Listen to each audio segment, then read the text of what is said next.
여러분 안녕하세요. 민훈기의 인생야구입니다. 이번 컨텐츠는 신인 박진만 감독과 또 신임 이병규 수석코치로 출발하는 삼성 라이온즈 이야기입니다. 지난 겨울 삼성 라이온즈는 대표 선수이던 김상수 그리고 이적생이던 오선진 이 두 베테랑 내야수가 각각 FA로 KT와 한화로 떠났습니다.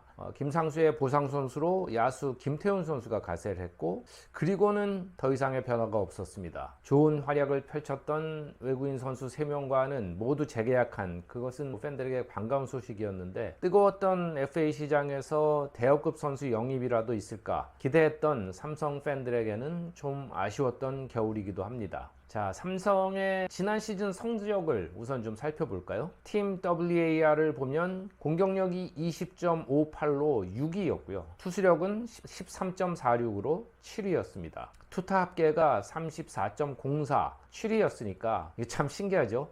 66승 76패 2무로 시즌을 마친 삼성 라이온즈의 성적 역시 7위였습니다. 수비 기여도가 마이너스 1.741, 8위였으니까 역시 그 언저리의 성적이었습니다. 박진만 감독 대행이 정식 감독이 되면서 전 LG 레전드 이병규 코치를 수석으로 영입했고 또 기존의 정현욱 투수 코치, 박한희 타격 코치 등 레전드급 코칭 스태프가 꾸려졌습니다. 그리고 지난 가을 마무리 훈련부터 정말 입에서 단내가 나는 강훈련이 시작이 됐습니다. 강훈련과 관련된 구자욱 선수와의 에피소드를 말씀드리면 지난 시즌에 장기 계약을 맺고 나서 부상 등으로 99경기에서 5홈런 38타점의 부진한 시즌을 보냈던 간판 선수 구자욱은 마무리 훈련을 자청을 해서 감독에게 요청을 했습니다. 그런데 마무리 훈련이라는 게 대부분 젊은 선수들 위주로 훈련을 진행하는데 구자욱 선수가 이제 굳이 지원을 한 셈이 됐는데 박진만 감독 입장에서는 3번인가 거절했다 그래요.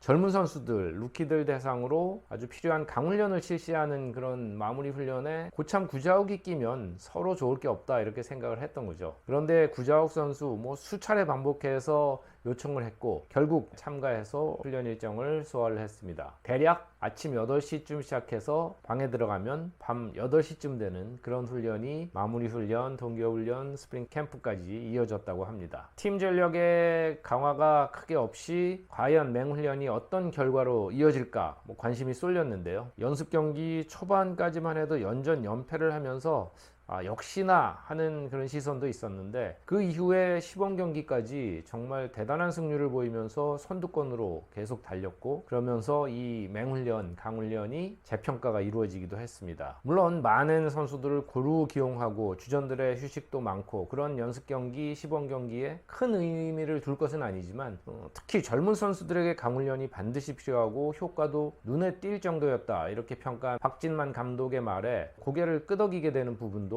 분명히 있습니다. 하지만 올해 라이온즈는 우선적으로 베테랑들의 활약이 반드시 필요합니다. 최근 그 어떤 시즌보다 몸 상태가 또 구위가 가장 좋다는 41살 마무리 오승환은 팀의 뒷문을 지키면서 통산 400세이브에 도전합니다. 29세이브가 남았고요. 또 캠프 마지막 날 38세 포수 강민호가 3튜브에서 선배 오승환에게 30세이브를 하라 라고 얘기를 했다가 그럼 너도 30홈런 치라 이런 답을 들었다 하죠. 강민호 선수는 NC와의 개막 2연전에서 팀의 시즌 첫 홈런을 장식을 했는데요. 포수 사상 최다 홈런 기록을 세우는데 이제 딱 10개 남았습니다. 박경환 포수가 314홈런을 치고 은퇴를 했는데 강민호 선수 지난 주말 시리즈에서 305호를 쳤습니다. 지난 시즌 전반기 내내 타석에서 고전을 면치 못한 강민호, 하지만 후반기에는 3할대 육박하는 타율로 살아났습니다. 이들 외에도 팀의 중심인 구자욱이 반드시 반등을 해야 하는데 시범 경기 4할을 치면서 준비가 잘 됐음을 입증을 했습니다. 긴 시즌 구자욱 선수는 성적은 물론이거니와 팀의 리더 역할도 제대로 해줘야 합니다. 그리고 김동엽의 타격이 살아나야 팀 장타력이 같이 살 수 있는데 NC와의 2연전 2차전에서 4안타를 쳤습니다. 부상 소식도 아쉽게 삼성에도 있는데요. 중견수 김현준이 우측 손목 골절로 또 포수 김재성이 우측 옆구리 복사근 부상으로 2달 이상 결장, 참 아쉬운 소식이고 하지만 이성규 선수가 놀라운 타격 반전을 보이면서 중견수 자리를 당분간 메우게 됩니다. 오재일 선수는 여전히 슬로우 스타터지만 곧 살아날 테고요. 또 부상에서 때맞춰 돌아온 김지찬은 이제 팀의 1번 타자로 자리를 굳히고 있습니다. 유격수 이재현과 젊은 키선 콤비의 중앙 수비 역할도 굉장히 중요합니다. 그리고 박진만의 남자 강한울은 개막전 깜짝 4번 타자로 기용되기도 했는데 올해도 공수에서 큰 역할이 기대가 됩니다. 캠프에서 주목받았던 보상 선수 김태훈은 주로 대타 요원으로 기용될 계획입니다. 그리고 물론 피렐라의 존재감은 라이온즈 타선의 필수입니다. 지난 시즌 이정후에 이어서 타자 WAR 2위에 올랐던 피렐라는 지난 2년간 57홈런 206타점을 올렸는데 올 시즌도 이 정도의 좋은 활약을 펼쳐줘야 합니다. 얘기를 하다 보니까 기대된다, 해줘야 한다 이런 말들이 잦습니다. 역으로는 살짝 불확실성도 있다 이런 의미이기도 합니다. 자, 투수진으로 가보면 선발 투수진은 뷰캐넌, 수아레즈, 원태인까지 3선발은 믿을만 하죠. 웨인 두 투수가 개막 2연전에서 좀 부진했지만 일시적으로 봐야 하고 시범경기 때까지도 정말 컨디션이 좋았거든요. 그리고 WBC를 다녀온 원태인도 시범경기에서 살짝 오락가락했지만 믿을만한 10승 투수입니다. 그렇지만 4선발 백정현이 아직 2년 전에 그 좋았던 모습을 되찾지 못하고 있고 5선발 양창석도 꾸준함을 입증해야 하는 그런 과제가 남아 있습니다. 불펜으로 가보면 나이를 거꾸로 먹고 있는 오승환의 뒷문은 믿음을 주고 있는데 과연 최충현 선수가 셋업맨 역할을 수행할 수 있을지가 관건입니다. 시범 경기 때까지 상당히 좋았는데 시즌 첫 등판에서는 투아웃 없는 동안에 홈런 맞고 2실점으로 조금 힘들었습니다. 그 외에 베테랑 우규민, 김대우, 또 좌우 승현, 호윤동 이런 선수들이 불펜을 구성을 하고 있는데 신인 이호성도